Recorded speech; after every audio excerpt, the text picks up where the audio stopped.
wabarakatuh.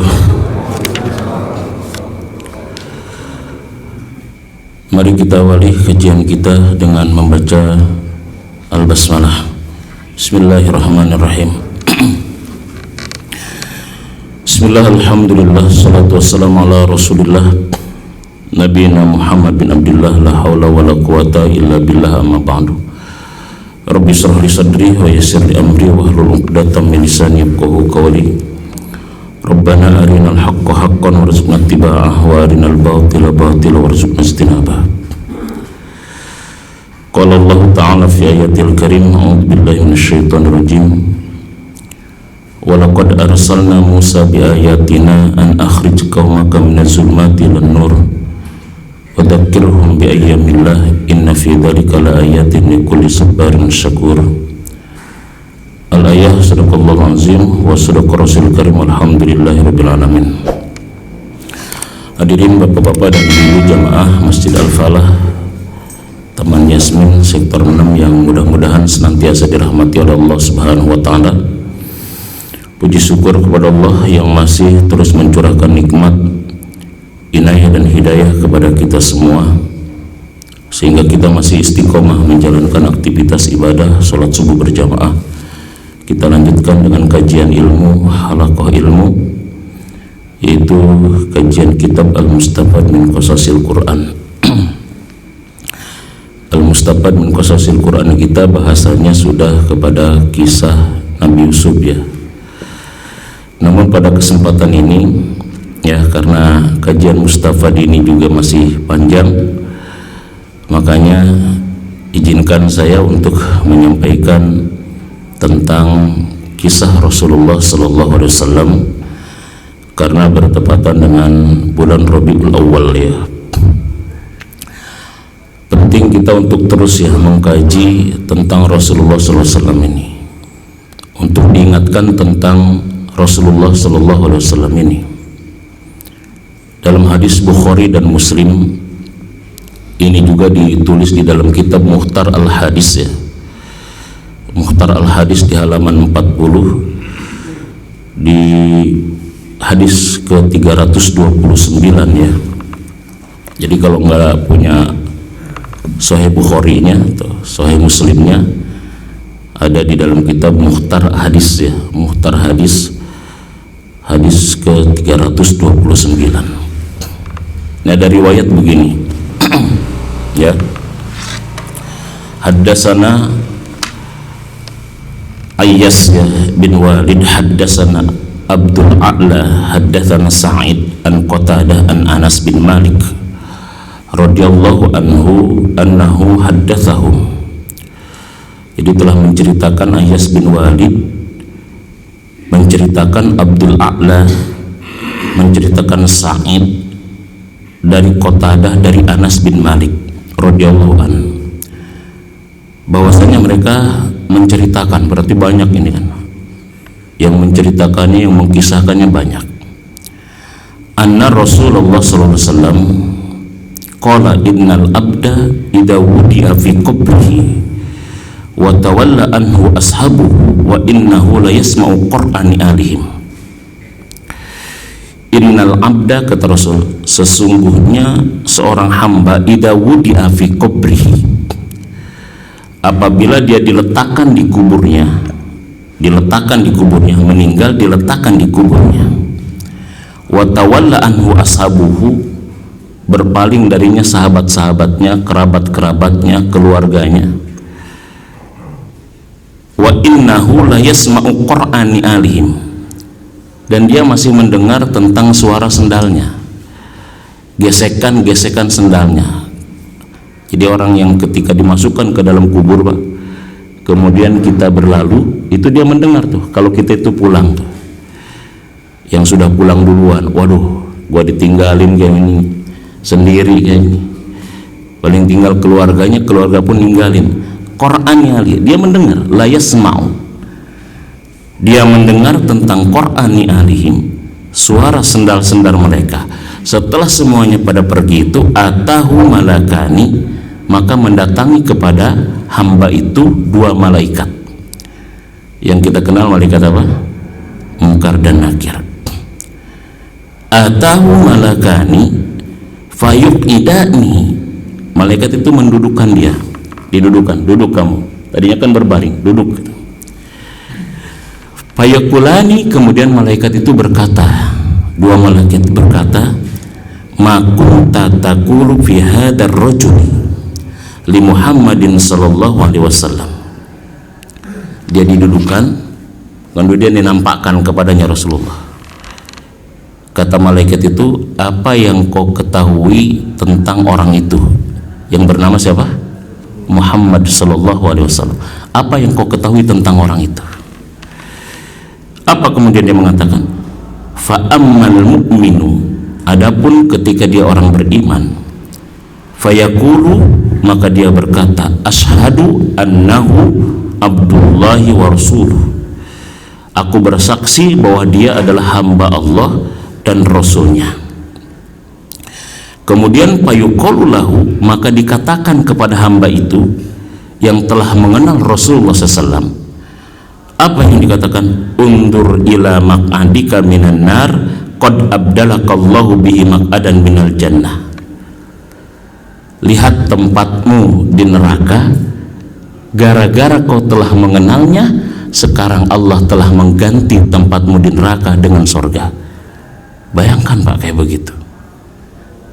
Wa ammal kafir wal munafiq, wa ammal munafiq wal kafiru, adapun orang munafik dan orang kafir itu, fayuqalu lahu ma kunta taqulu fi hadzal rajul, dibangkitkan dia sama malaikat itu, ditanya apa yang kau ketahui tentang laki-laki itu, yaitu yang bernama Muhammad SAW. Fayaqulu, maka dia orang kafir atau munafik itu berkata, la adri kuntu aqulu ma yaqulun nas. Fayuqalu la daraita wa la talaita wa yudrabu bimatariqa min hadidin darbatan fayasihu sayhatan yasma'uha mayyalihi ghairu thaqalaini. Kemudian apa yang kau ketahui tentang dia? Apa dia mengatakan? Fayaqulu la adri kuntu aqulu ma yaqulun nas, aku enggak tahu, aku hanya pernah mendengar apa yang dikatakan orang-orang. Mungkin maksudnya yang dikatakan oleh kita tentang Muhammad, dia hanya mendengar, tapi dia tidak mengimaninya, dia tidak mengetahuinya. Apa? Fayuqalu la daraita wa la talaita, kau tidak mengenal dia, kau tidak menjadi pengikut dia.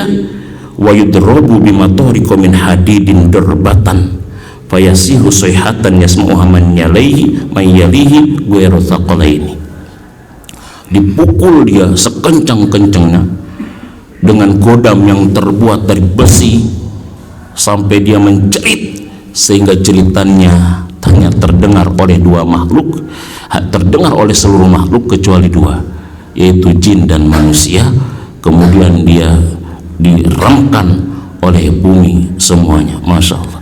Jadi bayangkan Pak, jadi ketika kita mengenal Rasulullah, sudah ada tempatnya di neraka. Ketika ditanya pertama oleh malaikat, mata kuluna bihadar rajul, apa yang kau kenal tentang laki-laki ini, ketika sudah ada tempatnya di neraka, itu ternyata apa?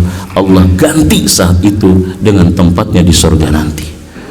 Itu hadis riwayat Imam Bukhari, Imam Muslim, ya, di dalam mukhtar hadis itu di halaman yang ke-40 di hadis 329. Jadi Bapak dan Ibu yang dirahmati oleh Allah Subhanahu wa taala, makanya mengingat Rasulullah, mengenang Rasulullah itu amat sangat luar biasa. Ya, di dalam surat yang ke-51 ayat 56 Allah berfirman, wa dzakir fa inna dzikra tanfa'ul mu'minin. Ingatkan manusia karena peringatan itu amat sangat bermanfaat bagi orang-orang yang beriman. Dalam ayat ini, ketika Allah memerintahkan kita untuk diingatkan, ada perintahnya tapi tidak ada objek yang diperintahkannya. Wadzakir, ingatkan. Wadzakir, peringatkan. Tapi enggak dijelaskan apa yang, tentang apa yang harus diingatkan itu. Langsung aja fa inna dzikra.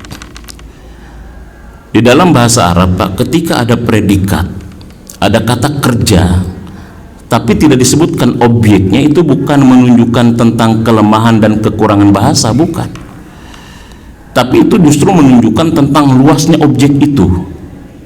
Wadakir, ingatkan. Tentang apa kita harus diingatkan? Nggak disebutkan objeknya.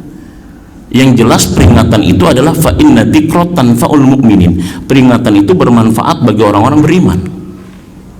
Sama seperti di dalam surat Al-Alaq kan. Iqra, bacalah, tapi nggak dijelaskan objek apa yang harus dibaca kan. Iqra, bacalah, apa yang harus dibaca? Nggak ada. Hanya dijelaskan apa? Bismi rabbikal ladzi khalaq, dengan nama Tuhanmu yang telah menciptakan. Kalau orang orientalis kan, orang-orang yang liberalis kan, melihat tentang susunan kalimat ini kan menunjukkan tentang ketidaklengkapan Quran. Kata dia salah satu ketidaklengkapan kitab suci Al-Quran itu adalah kalimatnya yang tidak sesuai dengan EYD gitu kan, ejahan yang sudah disesuaikan, karena tidak terdiri dari apa?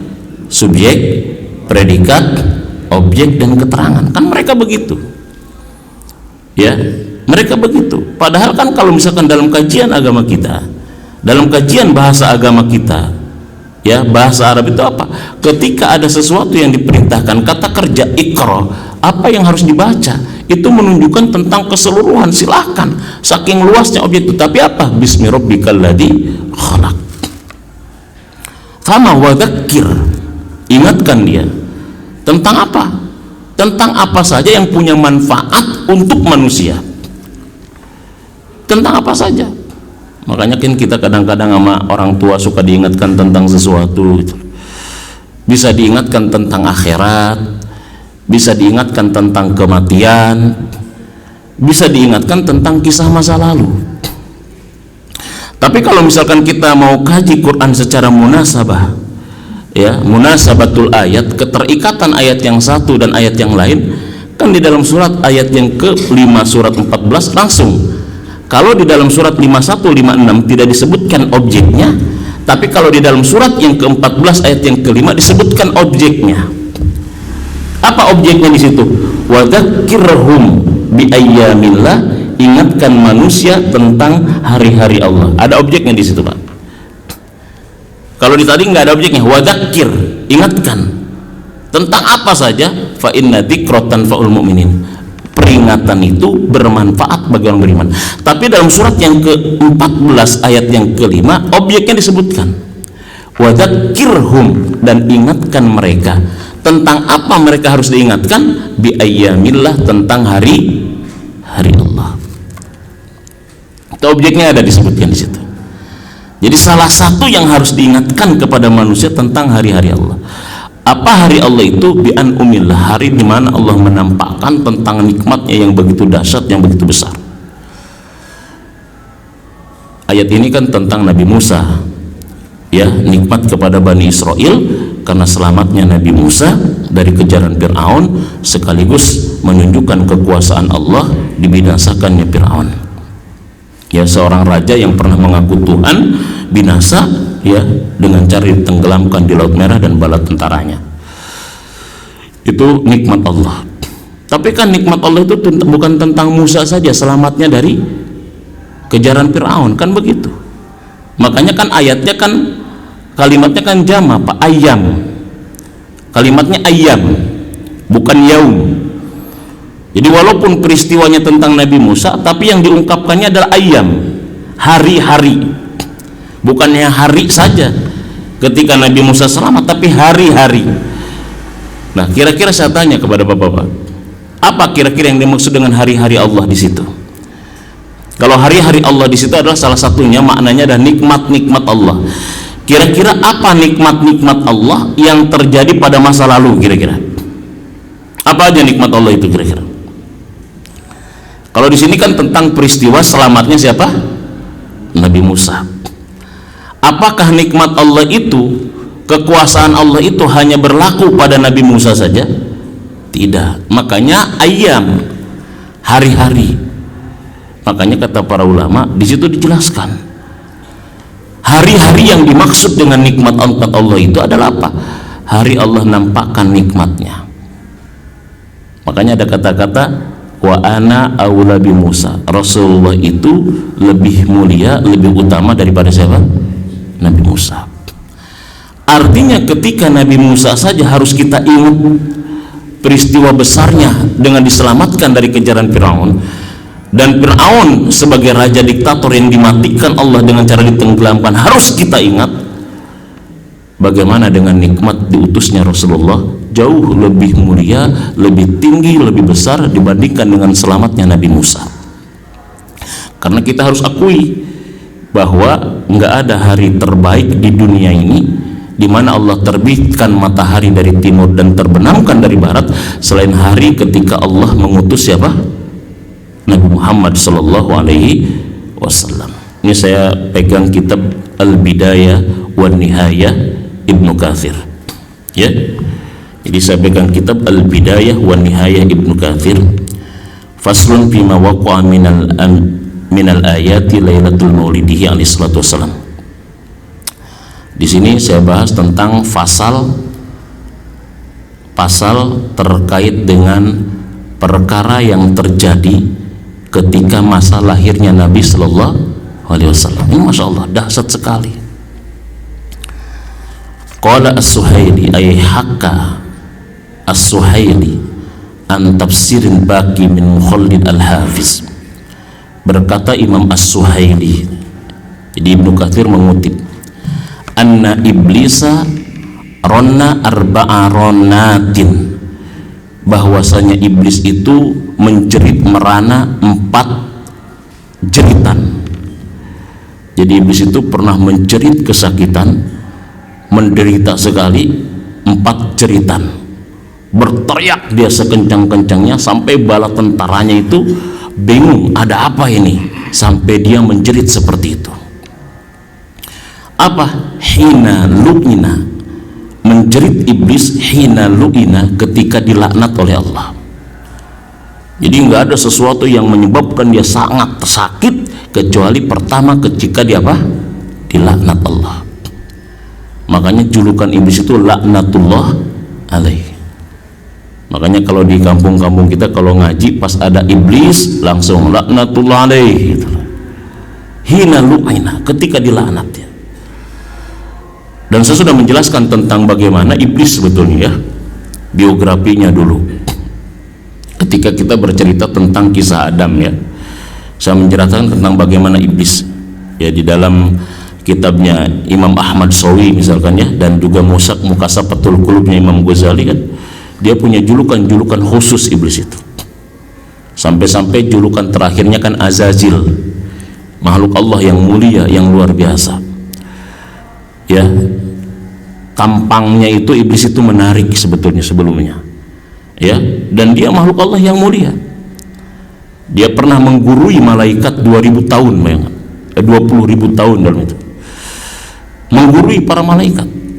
Akan tetapi karena dia ghafilun an amri rabbih, lalai dari perintah Allah, maka dia dilaknat oleh Allah Subhanahu wa taala. Hina lu'ina. Yang kedua apa? Wahina uhbito. Yang kedua dia menjerit setelah dilaknat, diusir sama Allah dari sorga. Jadi iblis itu pernah menempati sorga Pak. Karena kan ketika disuruh sujud para malaikat kepada Adam itu kan di sorga saat itu, di sorga, dan dia sudah menjadi penghuni sorga. Tapi gara-gara sombong dia diusir oleh Allah dari sorga. Jadi iblis saja Pak yang udah di sorga gara-gara sombong diusir. Ini masuk sorga belum, sombongnya udah duluan gitu Pak. Yang sudah di sorga sombong dia apa? Diusir. Ini sorganya belum, masuk sorganya belum, nyium sorganya belum, sombongnya sudah duluan. Gimana mau menciumnya sorga? Dan yang ketiga, wahina wulidar Rasulullah SAW, ketika dilahirkannya Nabi Sallallahu Alaihi Wasallam.